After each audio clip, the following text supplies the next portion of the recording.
I'd like to thank everyone for joining us tonight. Tonight we have a special guest, Jennifer Stein. She'll be talking on Gobelki Tepe, an enigma in human history. Jennifer is the head of Sedona Mufon and in Sedona, Arizona. She had me as a speaker for her group a couple of months ago, and I get to return the favor. Jennifer, among other things, is a movie producer and has made the documentary Travis, the true story of Travis Walton. Well, with that, I will go ahead and turn this over to Jennifer. Gobelki Tepe is an ancient site in Turkey. And these are just a couple of quick visual images, which I'm going to be discussing. It's a series of standing stones that look like Stonehenge, sort of a Stonehenge type enclosure of stones. So stones on the outer side with standing stones on the inside, but the stones are shaped like T's, like the letter T. So there's carvings on these stones, and the most unique thing about this site is that it has been carbon dated by a German archaeologist named Klaus Schmidt, who's no longer with us, who has since passed away. But the site goes back to the earliest known dating of about 12,000 years before the present. So it's a good 10,000 years, it's 10,000 years BC, or I put BP, that's more accurate, before the present. So what I'm going to be talking about is I'm going to give you an overview in this presentation about how the site was discovered, where it's located in the landscape, how they believe it was constructed. You'll leave with some basic understanding of Gobelki Tepe, what purpose they think it may have served, why it's important, and what the experts think about the site. So this is a front-on picture from a magazine of one of the standing T's in enclosure D. This is one of the most elaborately carved standing T-shaped stones. You'll notice the little tiny birds on a base of this column. This base was carved out of the limestone solid rock, and then the standing T was carved separately, brought over and stood upright in a hole that was cut out for that stone to be inserted. And it was cemented in place. It's quite interesting. Since we had technical problems, I'm not going to be able to show you videos, but I will talk you through basically what the video addresses. So to give you an understanding of where Gobelki Tepe is, it's right near the border of Syria. You can see the town of Urfa, U-R-F-A, with the little dot, and Gobelki is the red square next to it. And up in the upper left-hand corner, you can kind of see the red section of the map is Turkey, right? And the area that we're showing you on this little map is where that rectangle is. So it's only 16 miles from the Syrian border. Now, I went there with a pretty famous geologist named Robert Schoch. He's probably best known for dating the Sphinx to go back probably many, many, many years earlier than what the Egyptian archaeologists would like you to think. Egyptian archaeologists say it goes back to 3,000, years ago. And the water dating on the Sphinx proves that it has to be at least 10,000 to 20,000 years old. And that's what Robert Schoch is best known for. So this area where Gobelki Tepe is found, going back one, you can see the little square box here. It basically is right at the top of what is considered the Fertile Crescent. You've heard this in your history classes. Fertile Crescent literally means like a crescent moon between two main rivers. The Tigris and the Euphrates rivers is where the Mesopotamian culture began with ancient Sumer. And this is right at the top of that area where it was discovered. And this is when you get to the site. When I was there in 2015, much has changed. I'm sorry, I was there in 2012. Much has changed since I've been there, but there's this main marker right at the site and this explanation of what the site is on this plaque in multiple languages. That's my good friend, Linda Moulton Howe, standing there taking a picture of the site, of the region. So this is a close-up of the plaque. That's a province you're looking at in Turkey. It's not the map of Turkey. It's just the map where Gobekli Tepe is. This is a close-up of it. So where you see Sanlurfa, that means the town of Urfa, or some people call it Sanlurfa. You'll hear it pronounced many ways. There's no S in it, so I pronounce it Sanlurfa or Sanlurfa, the town of Urfa. And Gobekli is just about 15 miles, or like, about 15 miles outside of Sanlurfa. It's right near the biblical town of Haran.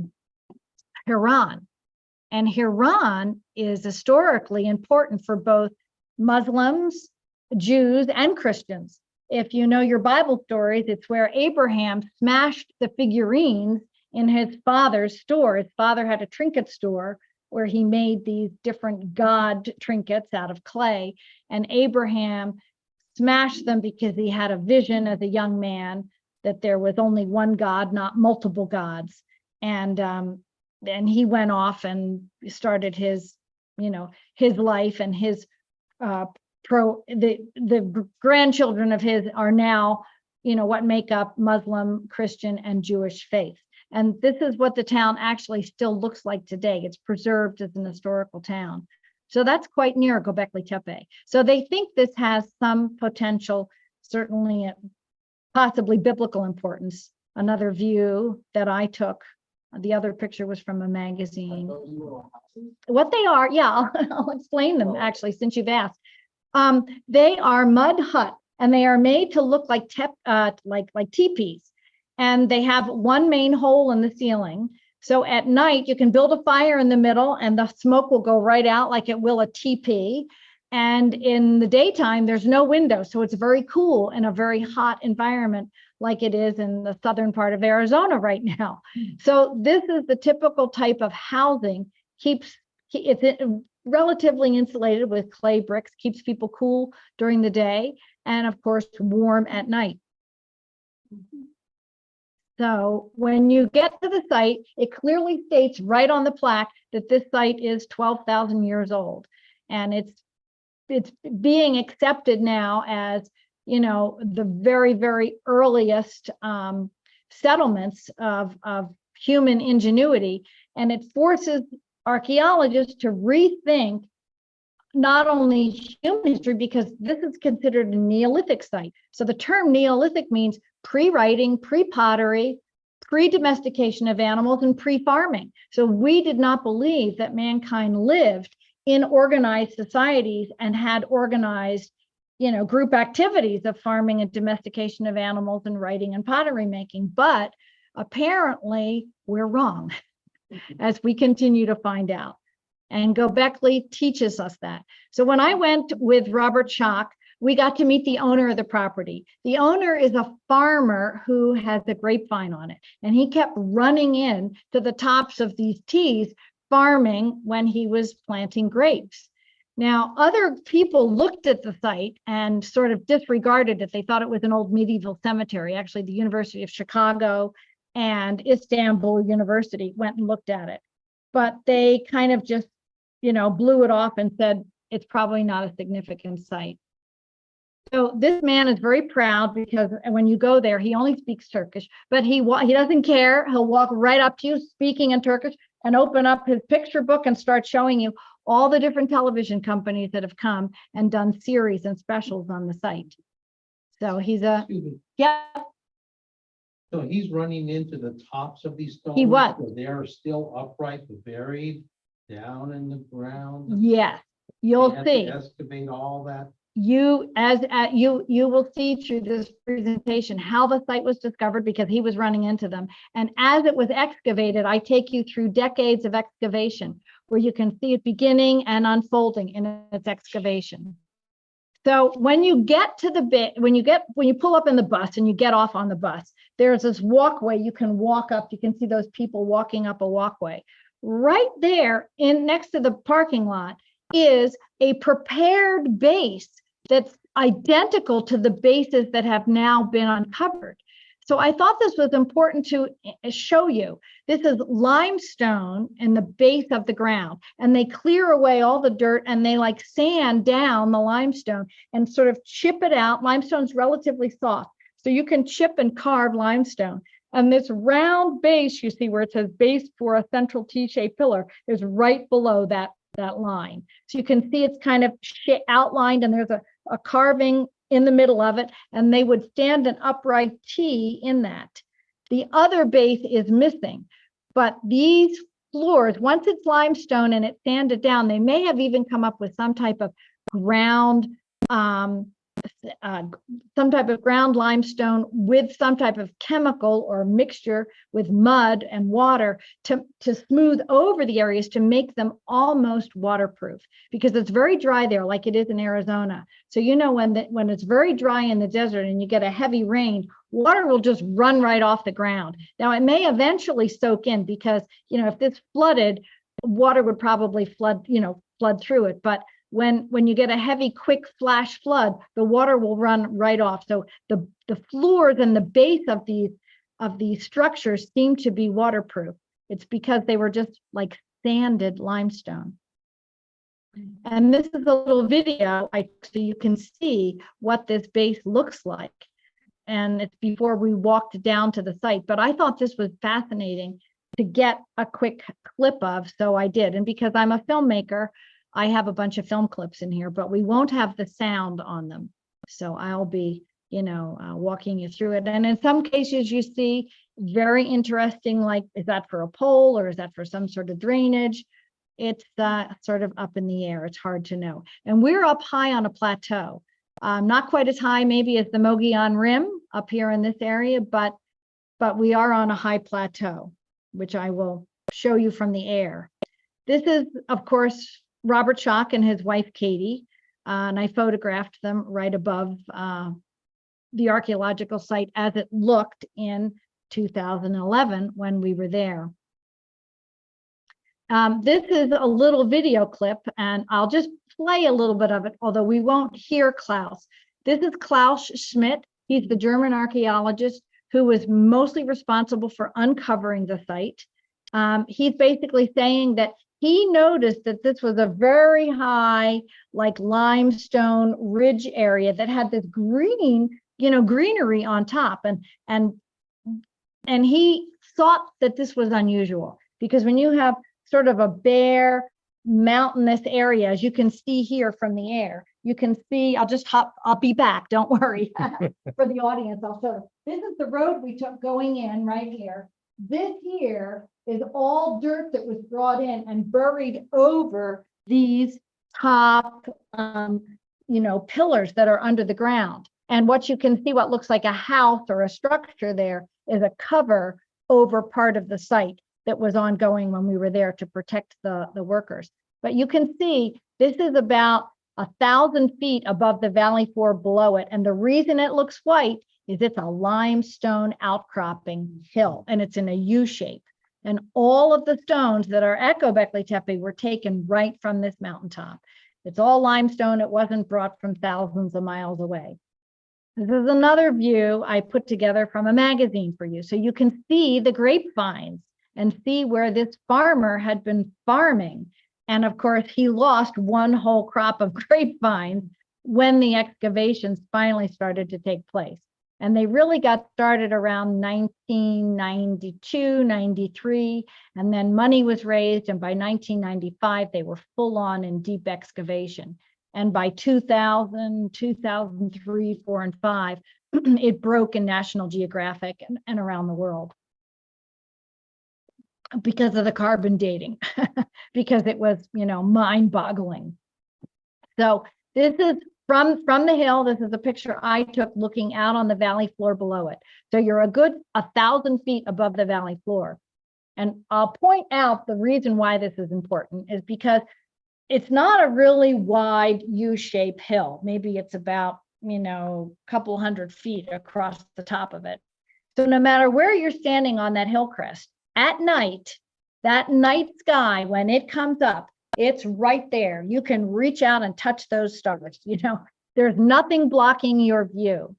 So it is suspected by most of the archaeologists that these standing stones had astronomical relationships to the nighttime sky, and they were placed in specific places in relation to most likely zodiacal constellations that they were observing when they were built. This is another view of that. This is a picture I took. I kind of walked down the hill and started to walk around because Klaus and Robert Schock told us if you walk out onto this limestone area, you can find T-shaped stones that have not yet been released from the ground. They're still lying carved out, but they haven't yet fully been released. If any of you have been to Easter Island, you'll see the same sorts of things in Easter Island. You can see moai still lying in the ground, sometimes carved like one lying next to the other. And you think, God, it looks like they were buried. They just weren't released yet from the ground. So you can find the same thing here. Now, this is Robert that I traveled with. And Robert is talking about the fact that artificial mounds are not uncommon in the ancient world. The wonderful thing about traveling with Robert is he gives you a PowerPoint, almost like you're traveling with him for say 2 weeks. He probably gives you at least 7, like every other night. You have a PowerPoint about what you're going to see the next day before you go out and see it. So he was making a comparison in this little video clip to Mount Nemrut. Now, this top right-hand picture. Can your mouse, can you move? Can your I mouse? move my mouse over it? Let's see if I can or not. Yes. Can they see that on the? Oh, you're Maybe. you're not sharing your mouse. I can put mine. Yeah, you can put your mouse on it. That picture right there is Mount Nemrut, and that's about 150 miles from Gobekli Tepe. But it's an excellent example of another site that has an artificial mound over top of it. Now, this one's really bizarre to me because it is fist-sized stone that you can pick up in your hand. How somebody did this in a high top mountainous region, I have no idea. But the person who's credited with burying and building Mount Nemrut is Antiochus the Great. Antiochus was under Alexander the Great.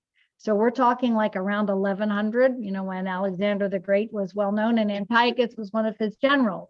And when Alexander the Great died, Antiochus was given this region, northern Mesopotamia as his domain, which included this whole Fertile Crescent and into Israel. There's famous stories in the Jewish tradition about Antiochus. But what Antiochus did is he built 2 platforms on either side of Mount Nemrut, one facing the east and one facing the west. And these platforms had monumental figures, as you see me standing next to the head of one of his relatives. He put his family relatives, his mother and his father's family, faced their directional family line of lineage. So there were 2 plateaus on either side. But Mount Nemrut, if you ever get to Turkey, you've got to go see it, because literally you couldn't walk up there because you would sort of create a landslide of these fist-sized stones, So there's nothing inside but stones. well, that's another big question. According to LIDAR, there is some sort of structure under this, but the Turkish government will not allow it to be excavated because this itself is an historical site, and they get thousands of travelers there every year, and it's an income-producing historical site, and they don't want to excavate it, but we have no idea what's under it. But LIDAR does detect there's probably some tombs and chambers under it. And it's buried for some reason, but we don't know what. And we don't really know who buried it. Like Antiochus built the plateaus, but from what we understand from history, the artificial mound was already there, from what I understand. So there is a tradition that goes back in Turkey of creating artificial mounds or creating some kind of spiritual center or some type of stone structure and then burying it over. So it's not new. So what Klaus talks about in this little video is that we don't really know why the stones were buried. We know that they were built, they're most likely open air installations. And is what he believed. There are other archaeologists now that think maybe it wasn't an open air, that maybe they had some kind of wood roof or something. But you can see from this little video clip, there is a series of two standing stones in the middle, which are T-shaped stones, then a series of stones around the outside. And once it was constructed, 1,000 years or so after it was constructed, it was buried. And there are 26 circles in the ground buried. We can tell from LiDAR. Only 6 to date have been uncovered, but that's what it looks like from the air. And that's what it looked like in 2011 when I was there from the air. But now it looks very different. I'll show you in the end. So this is around 2003, a photograph from a magazine. It was beginning to be uncovered. And the circle that's closest to you, to the foreground, is enclosure D. This is one of the most magnificent carvings on some of the other, of all the stone circles that have been uncovered. The central T's are the tallest, and they believe that the central T's in this central circle called D are anthropomorphic. You can sort of see a fox on one T, and you can see like what's the beginning of an arm coming down, but they didn't know it was an arm in 2003 because these pillars were not yet released from the ground. As you can see, they're buried, up to above their waist, basically. This is a little later. This is probably from around 2006 when they started to get down to the base of these two central T pillars, and that the sandbags are just in place to hold the dirt in place. Now, I put this picture in here for you so that you can clearly see, and according to Klaus and all the archaeologists who have done work here, these circles were not buried by a cataclysm, by a flood or anything, because you can clearly see that they were deliberately hand-placed stones put in place with layers of soil, and they were small stones. So this was deliberately buried in layers over time. It was not accidental, although there is sign of earthquake, and we will be showing you some of that. So this is like a wooden walkway that came in from the outer walkway that we walked up when we walked into the site. And they just created rafters so they could take the wheelbarrows of soil out. And you're looking down on enclosure D. Just adjacent to that is like B and C and D. And this is what it looked like by the time we got there. So it was the same central walkway that came in and kind of curved around, and they just made it one big circular walkway for the public because tourists started to come and they were walking out there, and the people who were working couldn't work, and it became a real pandemonium until the Turkish government got involved and tried to help. But people on that walkway, the guy in the blue and the girl in the pink, they're looking down on enclosure D. This is also enclosure D. Once they released these columns from the soil around them, of course, they would not stand up anymore, and they had to brace them with wood, and they are still braced today with wood and cables and stuff to keep them in place. And this is looking down on enclosure D in 2023. So you can see that the site is still not completely uncovered. Even the soil between the two central columns in D are not uncovered, but they wanted to really see what the carvings were on these two central pillars. And I have better close-up pictures of that for you. This was another little video clip which shows you the top of column D has a bullhead at the top, and you can begin to see an arm that comes down the side. And Klaus, let's see, what number is this slide? 28. I have notes. I'll tell you what he's saying. Okay, this is 1, 2. Let me flip this over here. There we go. That's 3. We fold these down. So what Klaus is basically saying is that this forced us to rethink when humanity first became more organized and more civilized.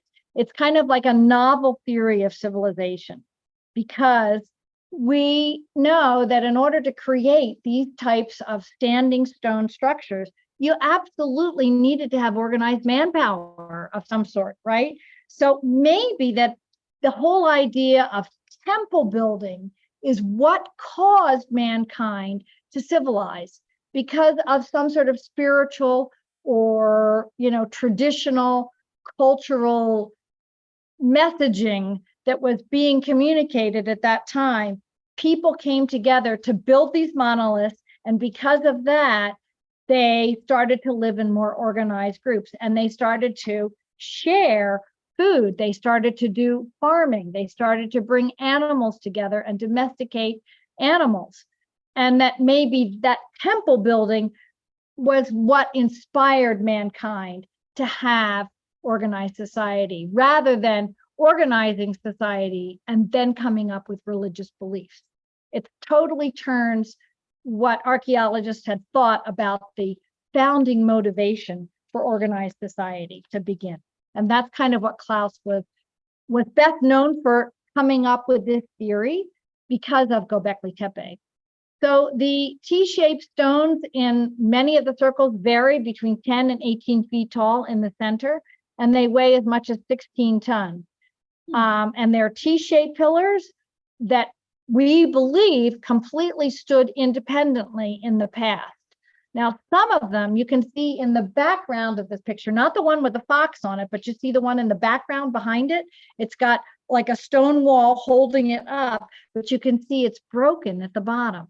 Whoever buried Gobekli Tepe after it was built probably, well, we know not probably, deliberately placed stones back in the place where they would have been at the height that they would have been before they buried it, even though probably earthquake happened multiple times and broke many of these stones.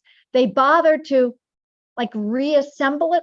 Even if they couldn't repair the stone, they put layers of stone under it so that the T shape would be back in the place where it was. So whoever uncovered it would have a better understanding of what it looked like when it was originally built, which is really quite interesting. It shows some forethought to the burying process. And of course, you can see how elaborate some of the carvings are. This is one of the most elaborate carvings of a fox, and it appears on the front edge of a T on one of the outer circles.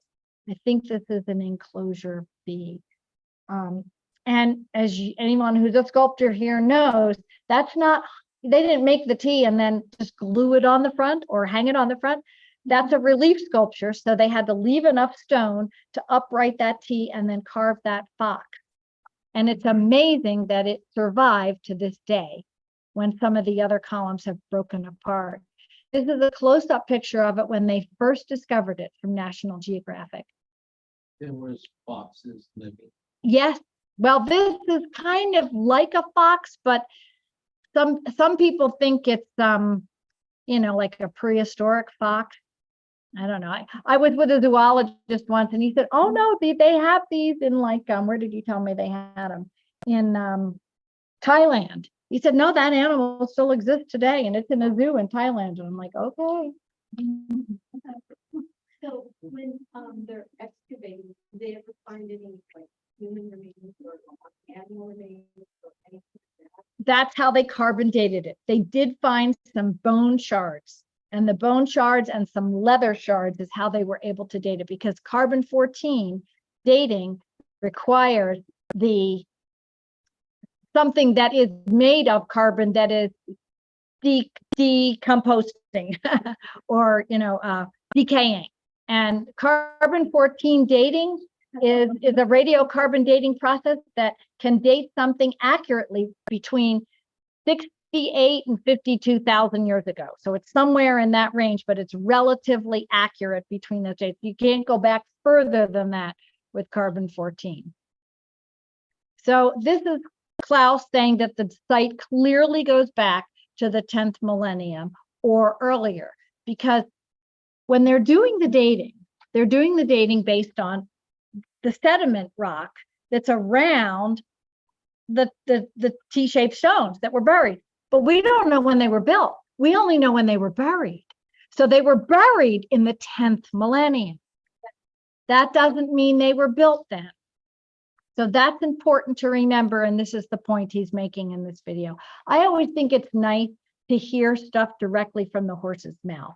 So that's why, and since I'm a filmmaker, I wanted to include video of the key people that are involved in, excavating the site. So that's basically what he says here. So here I took, it's not just a picture of the porta potty.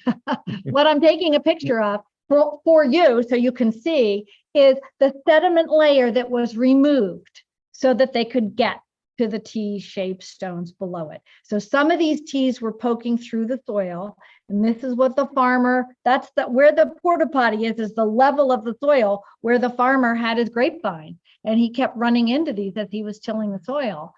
And rather than destroying them, finally somebody decided to come out and let's dig as far down as we can and see if we can get this stone out of the way and take it to a museum.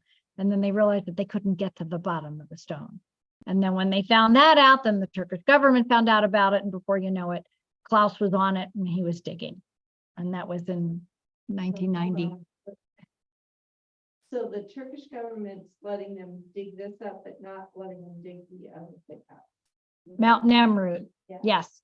Because Mount Nemrut has been an historical site for 35 years. And it brings a huge amount of tourism into the area and a huge amount of income. Mount Nemrut, that's the 5th size stone. This one is now, this one has become a major historical site, as you will see.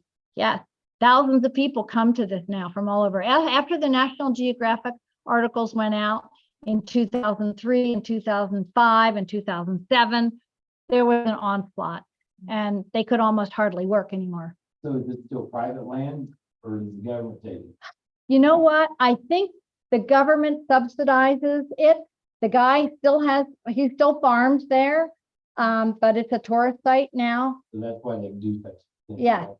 I'm sure that the farmer doesn't get the money, the Turkish government does. Yeah. Yeah, yeah. But, Yeah, I mean, he might be compensated a little bit. sure, Mhm. he's okay with the excavation. Oh, yeah, well, he doesn't have a choice. In Turkey, he doesn't have Well, a that's choice. Yeah. Yeah. Yeah, a lot of things actually, because of that reason, a lot of stuff is found. And people want to have their building permits not stop, and they don't want to have what the property they bought be now, taken over by the Turkish government. So there are a lot of archaeological finds that never come to light, or they don't come to light till 30, 40, 50 years later, and you find stuff in people's basements when they die, and it's quite interesting. Mm. So this is just, another view walking around the site, what had been excavated. So you can see when they buried these stones, they deliberately did these stone walls, and possibly even because of earthquake, they may have started to put these stone walls in place to hold these T's upright because of ongoing earthquakes in the region. And then they eventually decided to bury the whole thing. It's really kind of unclear, Now, this is from a magazine, obviously a Turkish magazine, which is why the script is all in Turkish. But this gives you an idea of how elaborately some of these outer T columns were carved. Obviously, that kind of looks a little bit like a what do we call them? Not a hyena, a javelina. It looks like a javelina or a pig to me. And you can see what looks like probably some type of a bird with its wing out, holding a ball on its wing. We'll talk a little bit about that later. Some of these things look like dodo birds, and you can see maybe they use certain holes carved through these stones to upright them and lift them. We don't know what the hole means. And some of the tops of the stones have puckling on the top of them. That may have been to hold something in place, even though Klaus believed these were originally all open-aired. But it's, there's a lot of questions. A lot of different archaeologists have different ideas. So this again was a little video clip showing some of the carving that is on some of these stones. So there's things that look like scorpions and snakes, and something that looks like 2 H's in the middle. Right above that scorpion, it looks like 2 I's or H's, and we don't know what that means. This is what Klaus is saying, but there's snakes on the side that wrap around to the front. And here he's pointing out the H, saying we don't know what this means. Some people believe that the H actually represents the two standing T pillars in the center of all these circles. And some of them had arms that came down the side, and they believed they were anthropomorphic beings. And this H shape would be those two standing T's holding hands. If they had arms coming down the side and if they could hold hands, maybe that's what the H represents. This is one of the artifacts that was found at the site. This is, I think, stone carmelian, I think it is. It's a red stone, and it's carved in the shape of a vulture. Now, some people believe that possibly Gobekli Tepe was used for something similar to Indian sky burials, because it's way high up on a ridge. And in India, the sky burial mortuary practice is in some cases still practiced today, but mostly outlawed. It's where when a loved one is deceased, he is dismembered, cut into small pieces, and left in the mountains for vultures to literally take the flesh and bones of the loved one back up to the heavens. And it's considered to be the most spiritual and the most humane thing to do, although it's rather appalling to maybe our culture, but it's one of those practices. But we don't really know what the vulture means. Now, there are also some vultures carved on the side of some of these T-pillars. Now, another site that was very nearby to Gobekli Tepe was called Neveli Kori. And in that, they found similar T-shaped pillars, although they were broken, but they had similar arms that came down the side and similar fingers that wrapped around the front of these columns and similar edges that went up the like refined edges that you can see a little bit in this lower picture.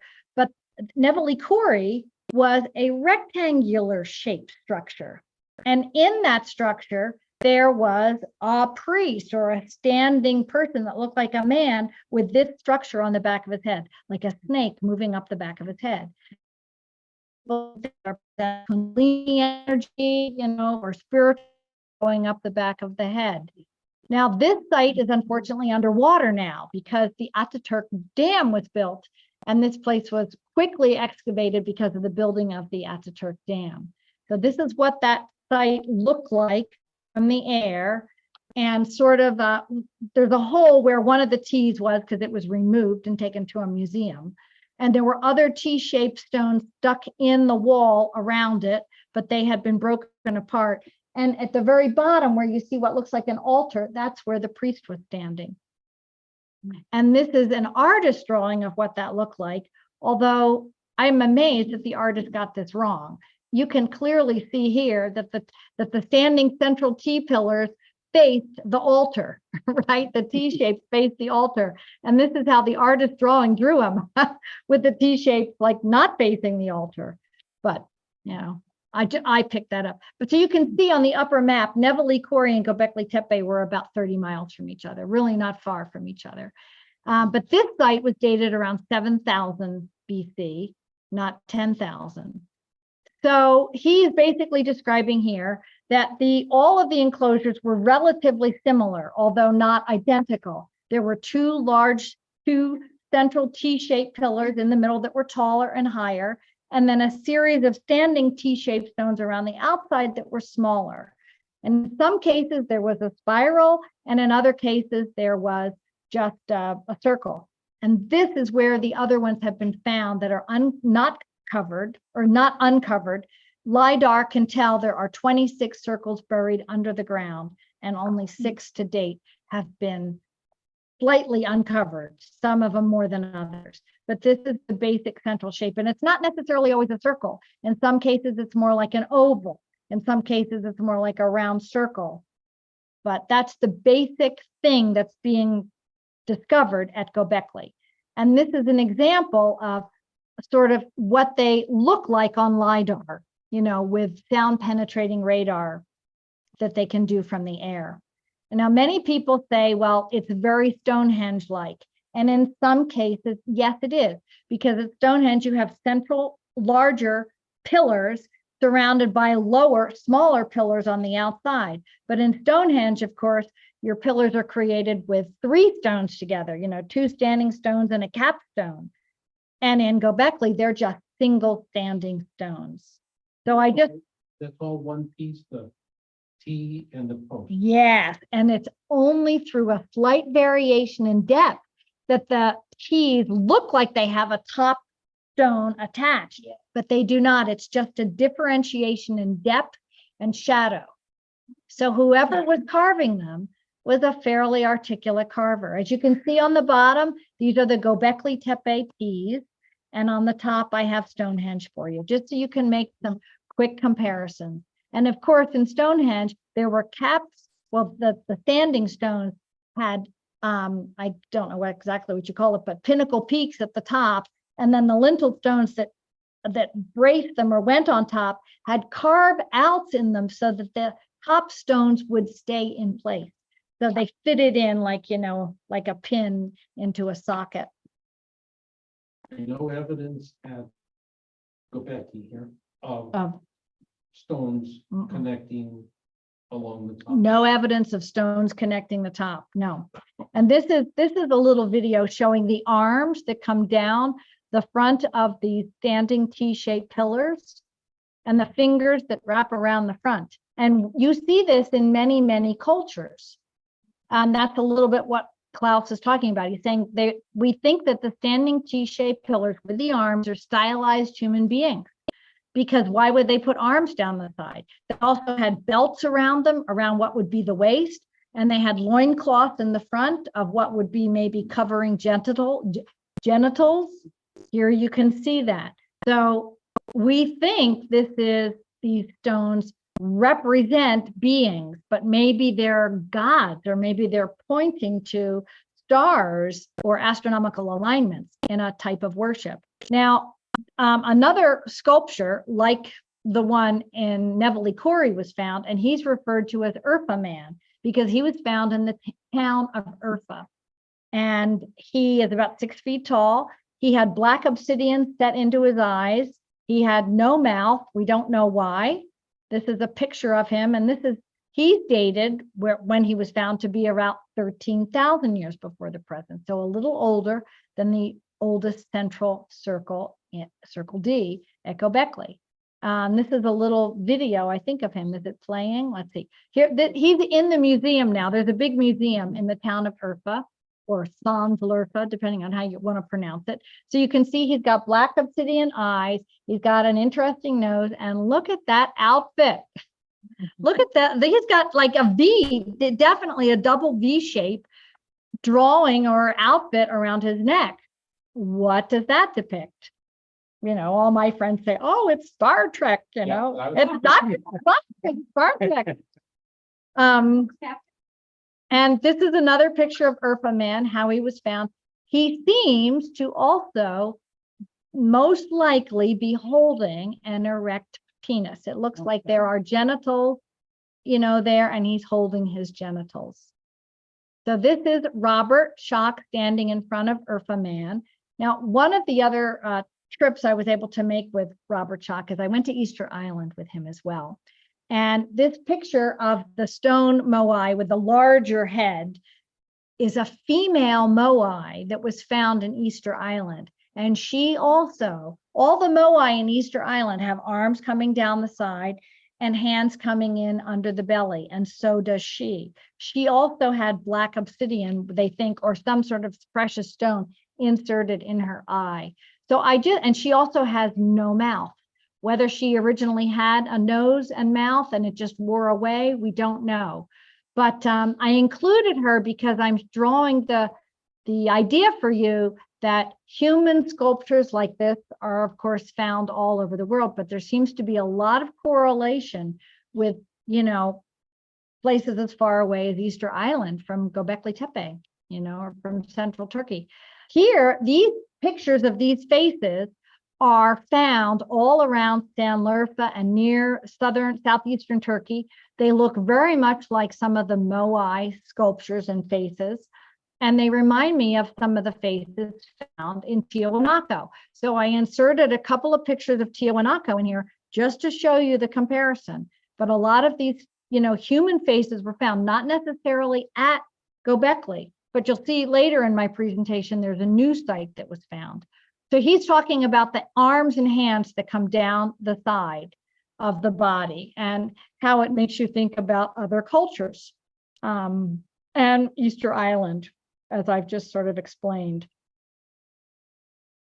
So I'll jump ahead, and I've just included some pictures of course, this is a Buddha, there's Easter Island, and you see the same type of hands and fingers with a thumb pointing up that you see at Gobekli Tepe. This is, of course, a moai that was uncovered and then reburied just to protect it. This was in 1975. A research, a group of academic students uncovered this and then buried it again. But also intentionally buried. no, this is, it's believed that there was some kind of cataclysm that probably covered over some of these and destroyed a lot of the standing moai. There's a lot of moai down at Easter Island all over the place. And what I never realized when I went to Easter Island is that the moai that are standing on what's called ahus, which are bases that they stand on, they're all facing in. They all face in except one set of moai that were rebuilt, and they faced that out. Now, I don't know if it originally faced out, but I know it was rebuilt by the Japanese government. But why would all the moai face in? And they all seem to be looking up. According to Zachariah Sitchin, he believed that they were pointing to the southern hemisphere of the sky where Nibiru comes in and where we need to be looking and watching for cataclysmic events. That some of the cataclysms that have happened on our planet happened because of planets entering into our solar system in rogue ways where we didn't expect. And the moai are standing there to give us attention to where we need to be looking. I don't know if that's true or not. Some scientists agree with him, others don't. I'll just share that. But I never realized that until I went there. And then I went, oh, that's right, Zachariah had written about that. So here I compare the standing T's from Gobekli Tepe to, sculptures in Tiahuanaco with belts and hands that come in at the waist. Although in Gobekli Tepe, there's no face, there's just the top of the T. What's also interesting is Tiahuanaco, the early drawings of Tiahuanaco did not show the walls, those standing stones being connected. These are early drawings from the 1850s. And according to Brian Forrester, it was the Peruvian government that put in these walls to denote this, to further elaborate and to hold up the standing stones at Tiahuanaco. But originally they were freestanding stones, maybe much like Gobekli Tepe. So this is the central standing T stone, and it has a bullhead at the top in enclosure D. These are the ones that have been sort of studied the most. And what's interesting is they seem to look out in the night sky at a number of constellations, and one of them is Taurus. And Robert Schoch thought that maybe the bullhead at the top of the nape of what might be the neck is there because the T is facing Taurus, or the two T's seem to be facing the constellation of Taurus. And that's the bullhead. So this is a drawing. As I said, when you travel with Robert, he gives a presentation every night or every other night. And this is his work overlapped with the work of Klaus Schmidt. So Klaus Schmidt, the German archaeologist, did stratigraphy in each of these circles which have been uncovered. So he went through and figured out what the carbon dating was. And they had different dates. Some were 10,000, some were 9,500, some were 9,000, some were 8,500 in the different circles, according to the carbon dating.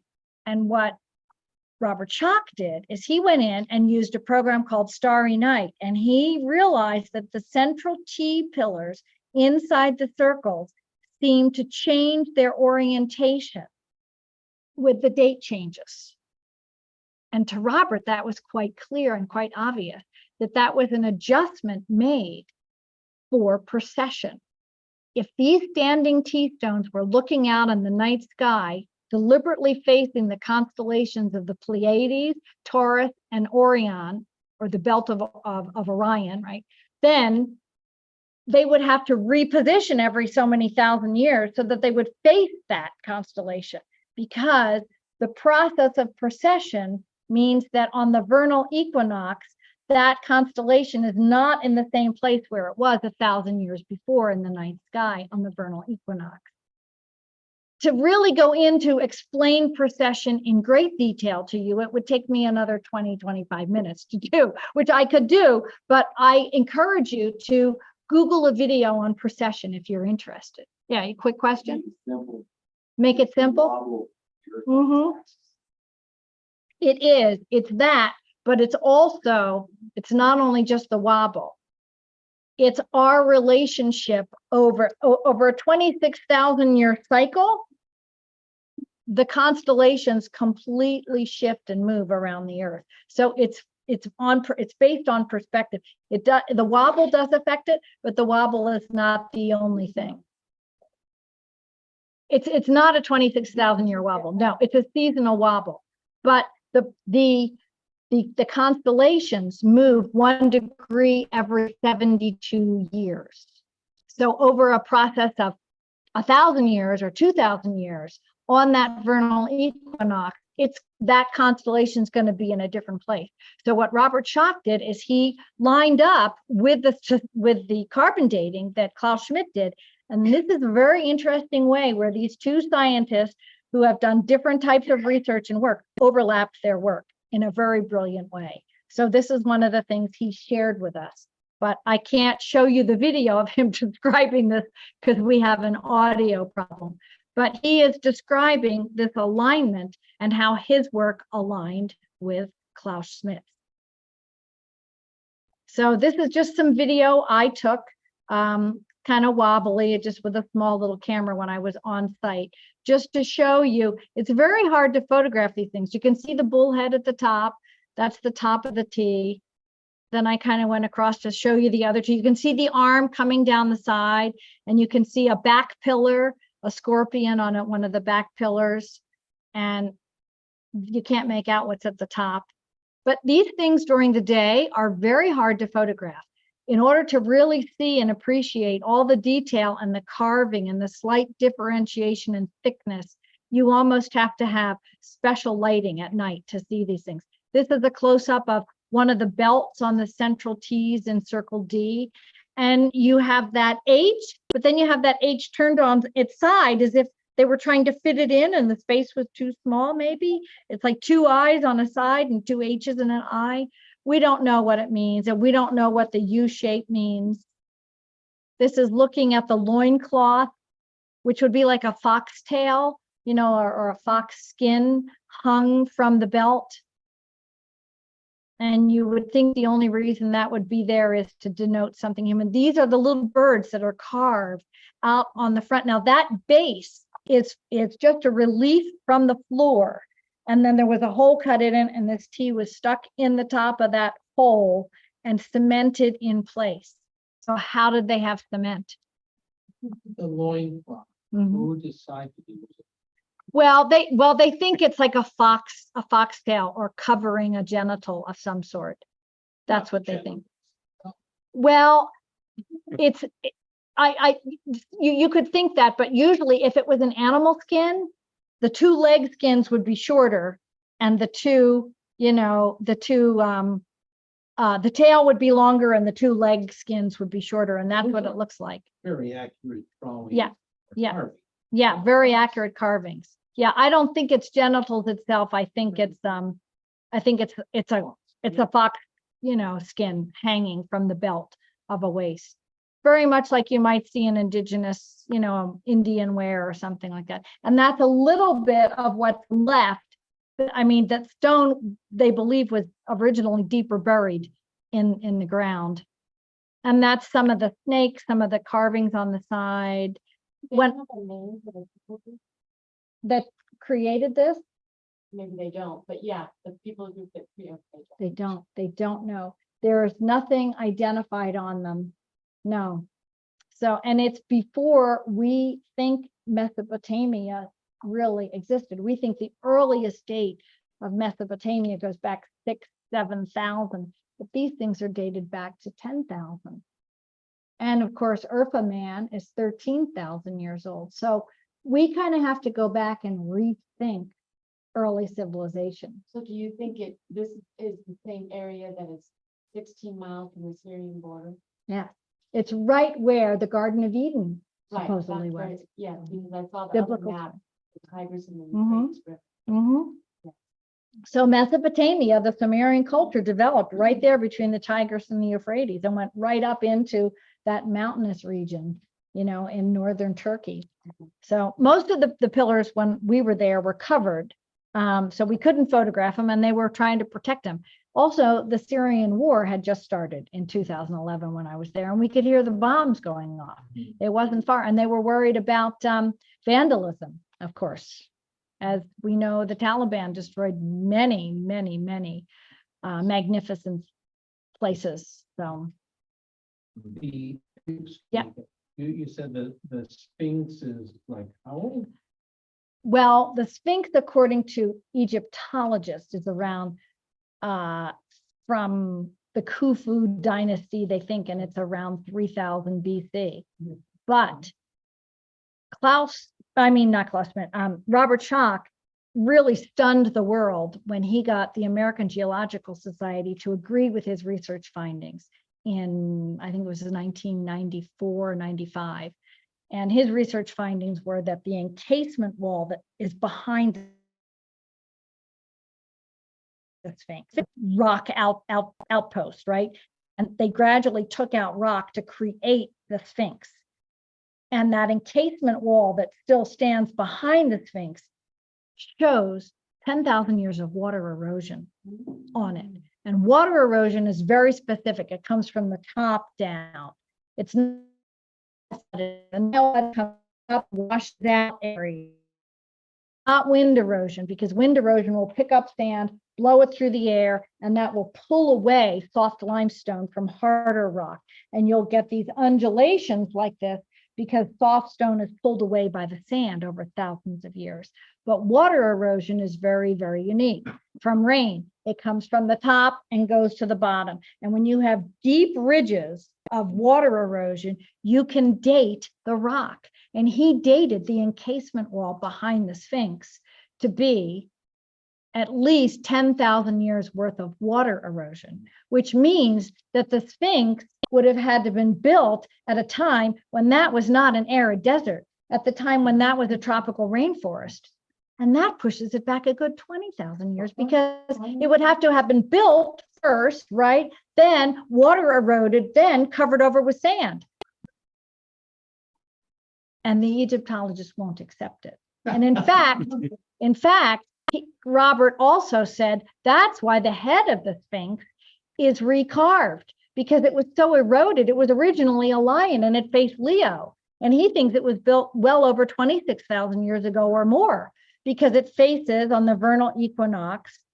He could turn the clock back and say, okay, if it was built at this time, if it was built 26,000 years ago, it would have faced Leo on the vernal equinox.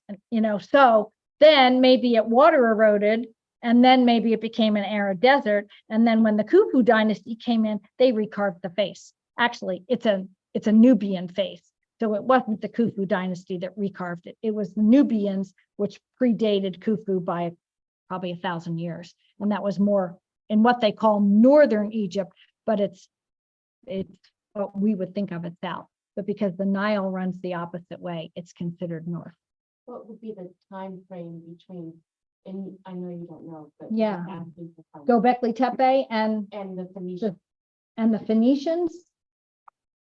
Yes, I'm not right. I think the Phoenicians and the Chaldeans, I think they're only back around 3,000, 4,000.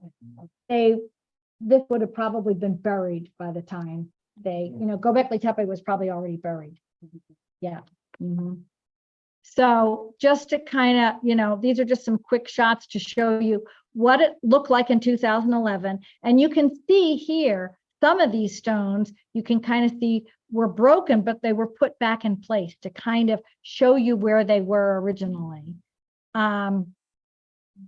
This, I won't be able to show you these videos, but this is some interpretation of what this bird holding a ball on its wing may mean. Both Klaus Schmidt and Robert Schock think that this refers to an equinox, equal day, equal night, when the sun stands still. And that's what the bird holding a ball or the sun on its wing might be depicting, because obviously they were probably aligning these stones to nighttime constellations. They were monitoring seasons, and they were also probably growing crops, because some of the things that were found here were seeds as well in the stratigraphy. And as you will see in the end of this presentation, those seeds are identical to what we use as cereal grains today. So they had some type of elaborate farming. So this is like a little video talking about what this standstill, this ball on the wing could mean. We'll see what else it shows me and if it triggers my memory. What's it, 75? Let me go to my notes here and see what slide, 75, 78. We're close.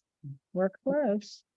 Okay, so the bird image you see in many other places in Turkey, and it's also possibly an early version of the Egyptian sun disk as well. You see this symbol around a lot in Turkey. And that's, of course, a bird with a ball on its head, right?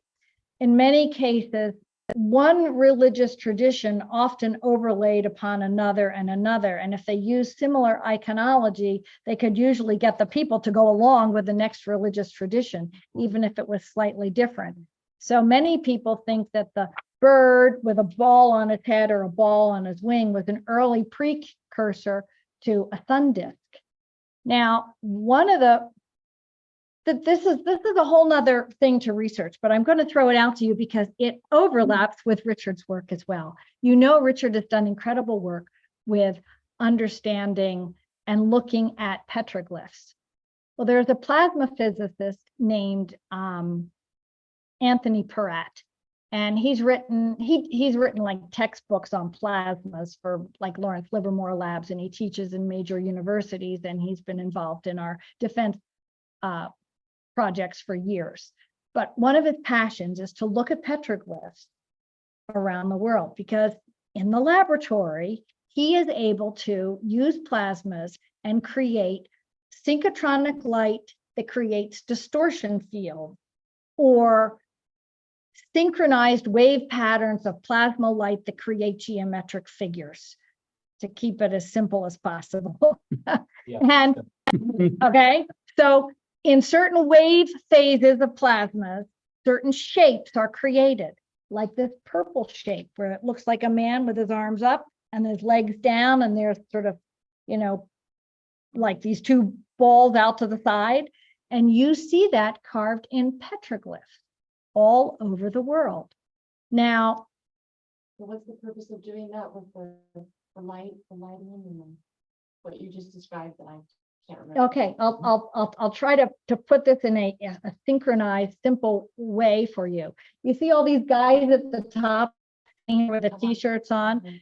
These are plasma researchers, and they are theorists. And they started an organization called the Thunderbolts Project. And the Thunderbolts Project is a lot of top-notch scientists who work with plasmas who have noticed this synchronization of waves that you can have in a laboratory that match what we see in petroglyphs. And this has made them realize and begin to think that potentially our sun is not nearly as stable as we used to think it is. And it may have gone through phases or stages in the ancient past when we may have had cataclysms on the surface of the earth. And if the sun was in a heightened state of plasma outbursts, like you've heard of coronal mass ejections, right? Potentially coronal mass ejections could come in waves or stages, not just one, but it could be a series of stages that the sun is in. And if that was the case, you would see things like this in the night sky and the daytime sky. It would be so bright, it would be blinding. And you couldn't really maybe even live on the surface of the earth. You have to maybe survive underground, like in some of those dolomines we find all over the world that we don't know what they are, like caverns underground with, intense slabs of stone on the side and large slabs of stone on top, all covered over with soil on top. If you were in that, you might survive a major plasma strike, but not in a structure like this. It would just burn and you would be affected by radiation. So you would need to get underground to protect yourself. That amount of radiation coming down would be probably life extinguishing on the planet. And maybe the people that carved petroglyphs around the world were trying to leave a message about what was going on the surface of the earth. And if that was happening, or they knew that was going to happen, that might be a reason why an area like Gobekli Tepe may have been deliberately buried. It's a theory. And it's a theory that has gotten the attention of Robert Schoch. So he speaks at these Thunderbolt or Electric Universe conferences. I've gone to several of them, and a lot of the plasma physics, I have to say, just kind of like, goes over my head because I can't quite grasp it all. But I did spend a year with Anthony Peratt's book because of plasma research I do on crop circle research. And I think there is probably some validity to it. Plasma strikes can also be extremely electromagnetic and very devastating. And many of these plasma physicists believe that we can see evidence of it in other planets within our solar system, like Mars. If you look at the side of Mars, there's this huge, like, scar streak right down the side of it. They think that's a major plasma strike. Many of these plasma physicists think that the Grand Canyon is evidence of that too, because when you look at the Grand Canyon, it's jagged. It's not eroded from the Colorado River. Like the whole Grand Canyon didn't form from the whole, water. Yeah, it was a very dramatic strike of some sort, because when you look at it, it looks like lightning bolt fractures all over the place. You can see it. And in some cases, it's eroding back upwards behind in the direction where the river is flowing. The canyon is, when you see it from the air, it's a little more obvious. So the people who are studying the Thunderbolts research, it's called Thunderbolts Project or the Electric Universe, you may want to look it up. I think it's really fascinating. And this is their symbolism that they wear on their t-shirts.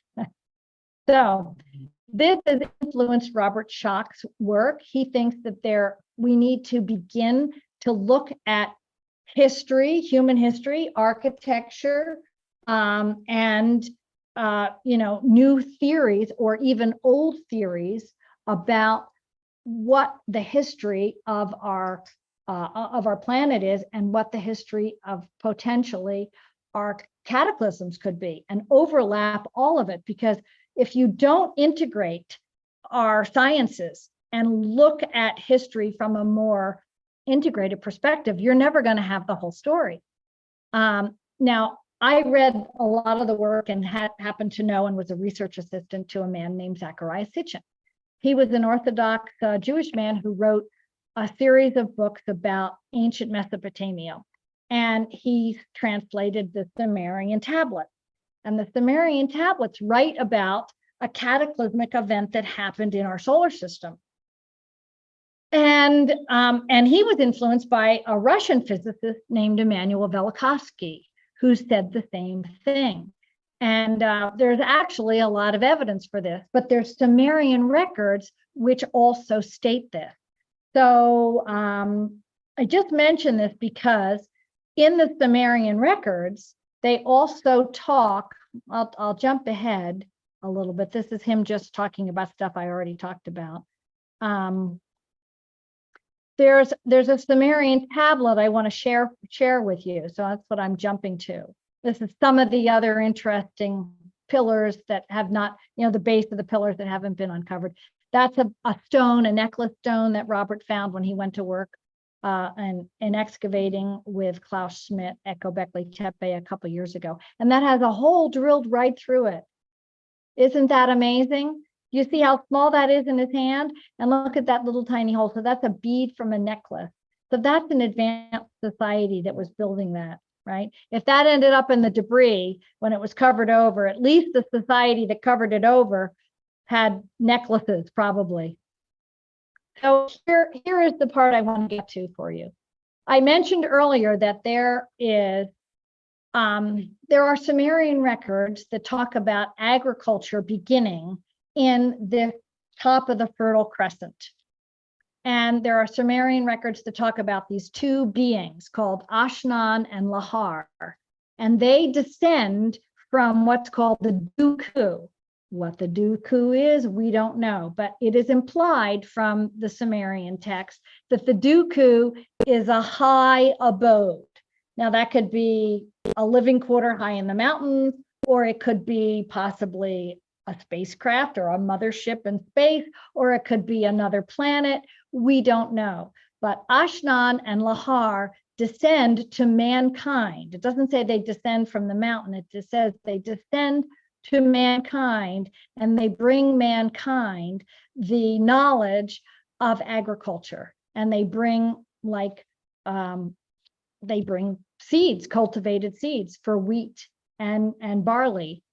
And we have been able to trace the genetic cereal grains that we have today that we consider the edible cereal grains, which really are a culmination of natural grasses that have been hybridized over thousands of years to make a more substantial grain for wheat or barley or things like that.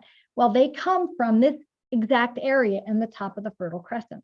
So I'll just show you this. In the bottom, you see the Sumerian text here. And I believe this is in the Bible Lands Museum in Israel. And they're called the Sagba texts. And it's an ancient story about farming. And the text, this is a little video of the text, which you're not going to be able to see, but the script will run across the screen for you. This depicts the Duku. This is a map where the Duku is shown.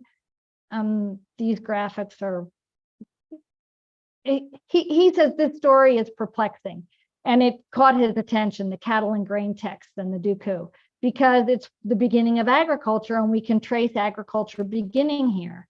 So let's see, I think the text run across the screen for you. Let's see. Yes. Oh, so it's translated. This is what it is in Turkish. Well, it basically says that Lahar and Ashnan descend and bring farming to mankind. And it's the same area today where we have that. So maybe there's something to those Sumerian texts. This is where I'm going to be closing. I'll just show you a few more slides. This is a multifaceted birth totem, which is in the Sandlerfa Museum. And it's quite bizarre and complex, and really gets a lot of people standing on their head, trying to figure it out. This is one totem pole, basically, and I'm showing you the right and the left and the front in this picture. I kind of put it together for you. And it almost looks like a woman giving birth, right, in the front, with her hands maybe on her belly. But then when you look at it further, it could be one generation on top of another generation on top of another generation. It's very bizarre. This is a close-up picture of it. And, we don't really know what it means. The face seems to be gone, but here you can see it behind Linda Moulton Howe. It almost looks like it's a series of people on top of people on top of people, potentially. And there's Robert taking a close-up picture of it. And you see these other little animals here in the museum, what looks like a little pig or. And who did this? The birth totem? Yeah. We don't know. It's around the same time as Gobekli Tepe, and it was found near Gobekli, not right at Gobekli, but near, just like Urfa Man. So we don't know what all this means. Here he's just basically saying we have to do more research. And this is Karan Tepe. This is another site which has recently been uncovered. And believe it or not, these places were okay during the recent, there was a big earthquake that happened in Turkey, right in this region. But apparently these circles did not get affected. They did close it for about a week, but it is now, open again. So I have just a little data page on Karan Tepe where I can tell you a little bit about it. It's recently uncovered. They consider it to be a sister site of Gobekli. It dates back to around 12,000 years old. It's a lesser known site. Like they consider it a sister site. It's located about 45 kilometers, which is about 27 miles from Gobekli Tepe. It was first discovered in 1997. And the first papers were published around 2000 on it. And these digs have revealed similar standing stones encased in walls. And some of them are T-shaped like at Gobekli Tepe. It's in a part of Turkey called the Tekete Mountains. And it's about 2,900 feet above sea level. And its ruins are it's larger. The site is basically larger. Only parts of it have been uncovered. It's about 325 square meters. So that's, Gobekli Tepe is about 3 times smaller than Karan Tepe. The site features similar pillars. And there's another picture I have of it here. There's a very interesting face. And see, these pillars are carved right out of the limestone and carved up, and they sort of have T-shaped tops, but they're not nearly as refined as Gobekli is. And this face is very unusual. And I think I have a close-up of the face here. Yes, I do. Are you seeing the close-up of the face? There we go. There they are. Now, I was recently at a conference called Contact in the Desert. I went there and spoke. And a good friend of mine, whom I've also traveled with, his name is Hugh Newman. He happened to be there about a year and a half ago on the vernal equinox. And the only way he could get in there to get pictures really early before the site was open to visitors is to go before sunrise and sort of, try to get in first thing before a lot of other visitors showed up. Well, sure enough, what they discovered is this face has sunlight that comes through a hole. And I don't think this is the hole, but it might be, or it's a hole nearby it, okay? He was there at sunrise and the face lit up. The sun came through a hole and hit the face and lit up the face. Nobody ever knew that before because nobody had ever bothered to be there at this time. So there's more and more of a tradition of people wanting to go to these very interesting sacred sites and then be there on solstices or vernal equinoxes to see if there's interesting light alignments. There is a light alignment, like I know for a fact, in Peru. There's a light alignment. If you've ever been to Machu Picchu and seen the Temple of the Sun. I was there on the day. You were. So you know that the sun aligns with the hitching post of the sun. Totally see the snake come down the stairs with the light, and at the very final thing, it lights up the head of the snake. It only happens one day a year. And so that's, I think what you're referring to is in Mexico. It's in Mexico. Yes. Chichen At Chichen Itza. But a very similar thing happens in Machu Picchu in Peru. Yeah, it's okay, no worries, but it's fine. So, this is absolutely fascinating that ancient cultures built with a real understanding of alignment and actual sun movement that, was able to display right on the landscape. So I think that's basically where I'm in. Oh, I have just a few slides of what the site looks like today. Robert Schock sent these to me. So it's now got a roof over it and it's, well guarded like this. And it's much easier to take pictures because you have sort of controlled light. Robert sent me this. Robert actually sent me a whole 45-minute PowerPoint that he recorded that is really quite wonderful. And maybe from time to time I use that, but I haven't had time to edit it down and include it.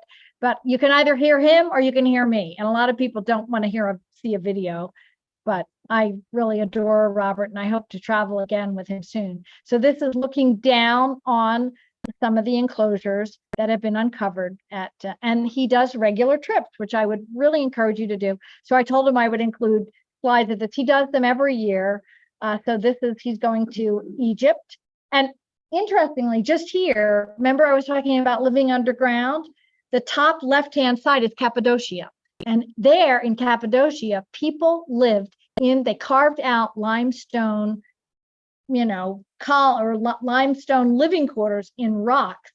And in one case, there is one area you can go to, and it is like an apartment complex that goes down underground. It's 26 layers with complicated air shafts and cooking facilities with exhaust that goes up. And we don't know how old parts of Cappadocia are. But in fact, I think that next picture, even below that, is inside Cappadocia. Yes, it is. I went there with him too. It's absolutely amazing. Where would the food have come from? Well, they were farming on the surface, but they were living underground. Or, I mean, we don't know, but what we know is these living quarters exist, and somebody had to build them. When that was not so. I should say I should read more about Cappadocia. I probably don't know enough about it to really speak articulately on it. But we know people lived in these structures because there are tables and chairs, all sorts of things they carved right out of the rock. And you kind of feel like you're in a Hobbit movie, that they were sophisticated. Yes, sophisticated people, because the airflow is perfect down below and it's cool. I mean, it's relative. It's like, 50 degrees, 65 degrees, something like that.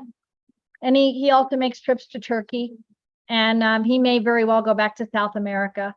And this is what is proposed for now the entrance at Gobekli Tepe. There's going to be 2 museums and bus routes. This is a artist rendering drawing, but this is what's planned. Was not that way when I went, there.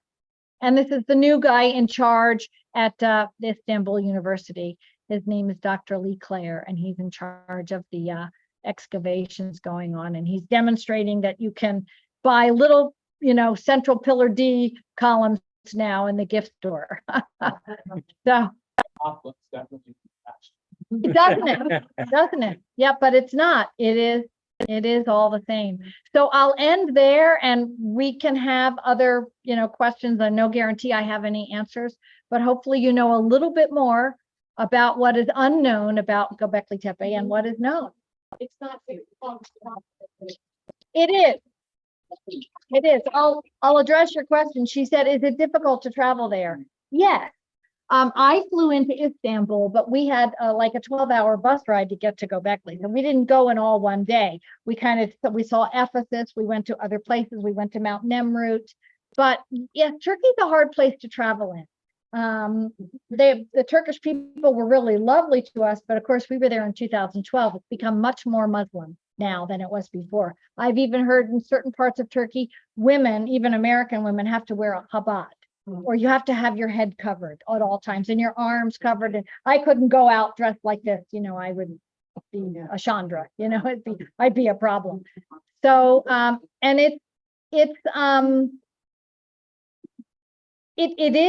hard to get to, just because of where you can fly into Ankara, but still it's 5 hours south of Ankara. And you probably can't go there without a guide. Turkey is kind of a little bit like Russia.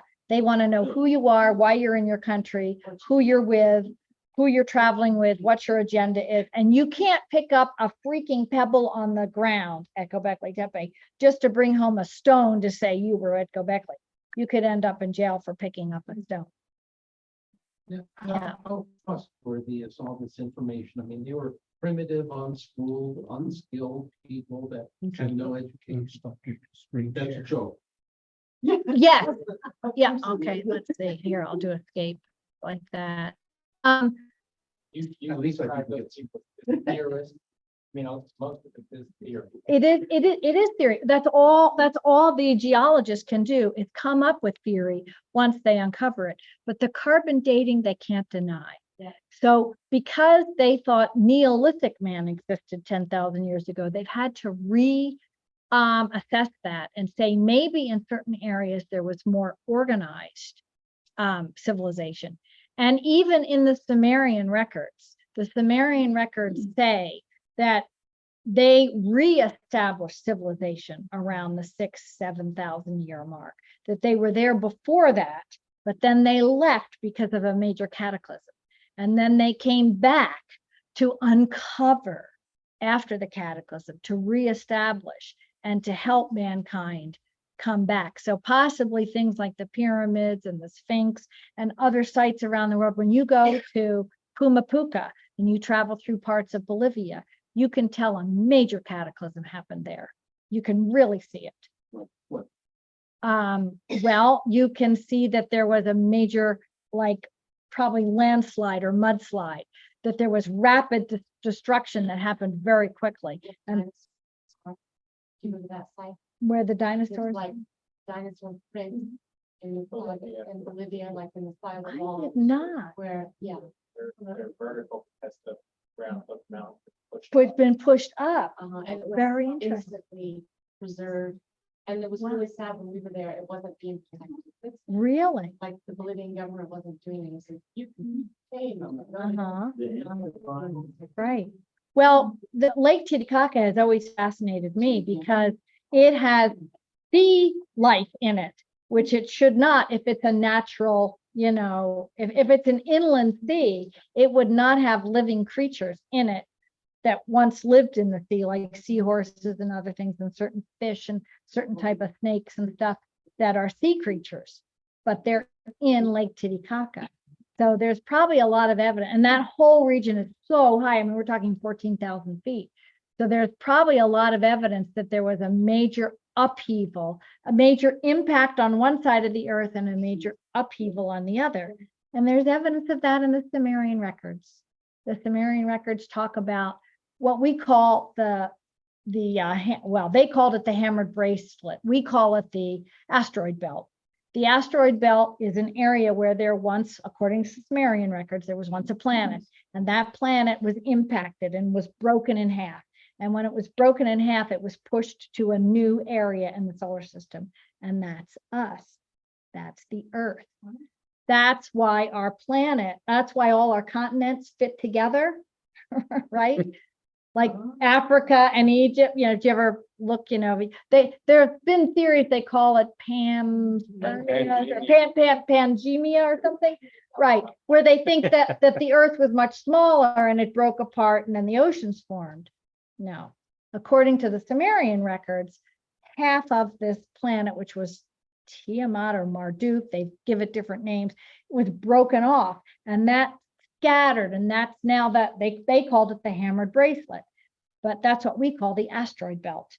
And the Earth was pushed to where it is now, and that's why we have our wobble. And geologically, there's proof of this, because you can see that the Atlantic Ocean, which is smaller than the Pacific is where we were hit. So if we had this huge impact, you could see why that could create the cataclysm that happened, in lots of places in South America, for sure. And there's lots of evidence of this in North America and in Canada as well. But the Atlantic Ocean is smaller than the Pacific, and the Atlantic Ocean has a rift through it. They call it the continental divide, and it is opening every so many feet every year. It gets wider and wider and wider, and the Pacific is getting smaller. So these continents are continuing to try to balance themselves out on our globe. And I think that's why we have our wobble and all of what they call the ring of fire. That's where the earth was broken in half. That's why you have the ring of fire, because that is where, this is according to Immanuel Velikovsky, who was this Russian physicist who first came up with this theory, and then other people looked at it. But you can understand that if the earth was ripped apart and the core was exposed, why that ring of fire would be still so active even today. The moon is part of the earth. What? The moon was part of the. Well, that's, that's another big question, and I don't even know how to answer that. Maybe, but there's evidence that possibly the moon is hollow. I mean, if you've ever heard of some of the astronauts talking about it ringing, the vibrational ring that went through their craft. You never heard about that? When they took off and dropped like the moon lander and stuff back, and those things crashed into the moon. They thought the vibration was going to kill them, and the sound. I mean, it was The moon rang for days. hours. days. I heard days. I heard they could hear it for days. And of course, how come we only see one side of the moon? How come we haven't been back there and dug a big hole and figured out Bingo. Bingo. You've let all the air I'll just share something which is very interesting. This is kind of off topic, but I produced the Travis film, and somebody asked me to screen it at this retirement home, this very wealthy retirement home in Philadelphia, which I was happy to do. And there was a woman in the back row who had just lost her husband, and he had worked in the space program, and he had worked at NASA, and he was a astrophysicist of some sort.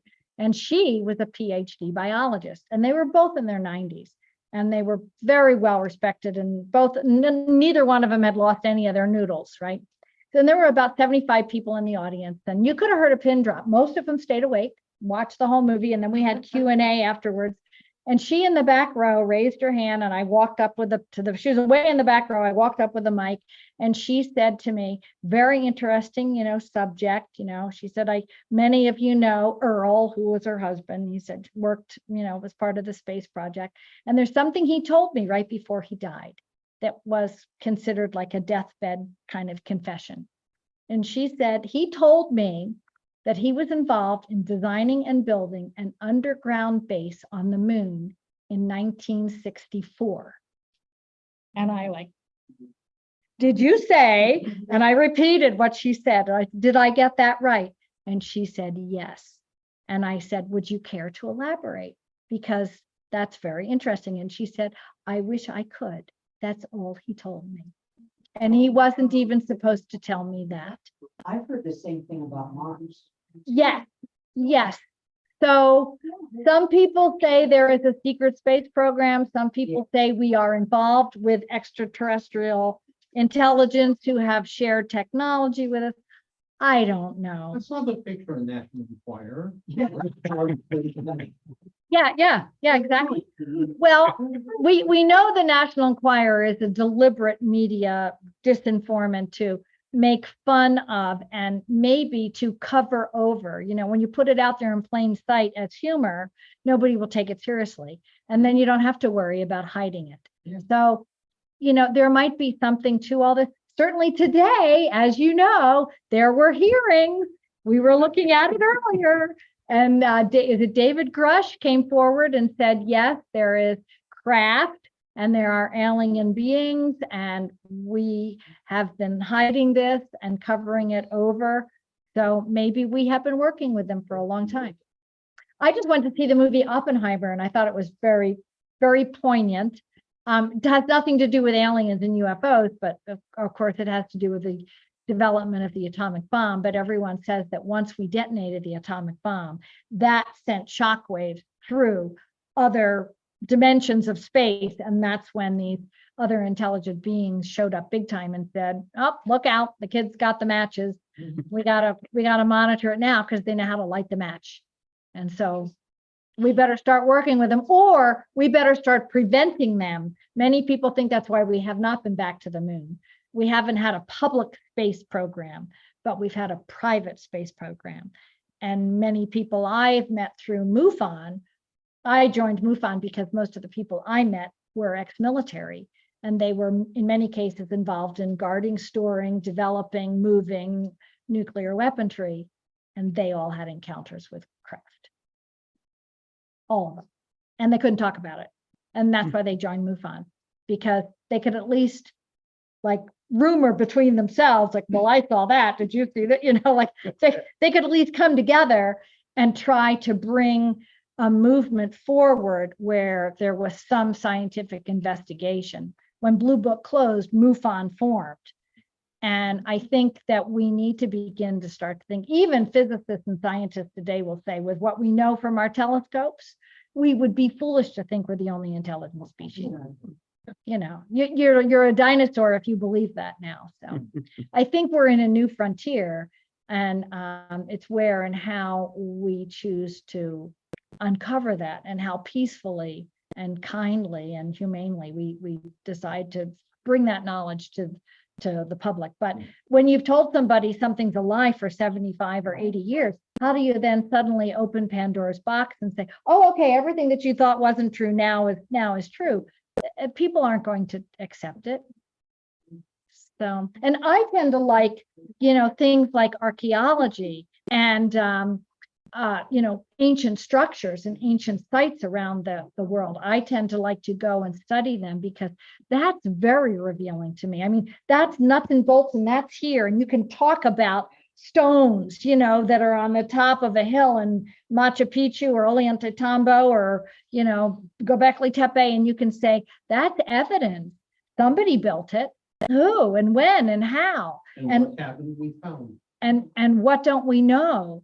So there's a lot here on the earth to study. You don't have to go into the far reaches of space and the unknowns. Well, So great, thank you. I want to thank you for being here. I could listen to you all night.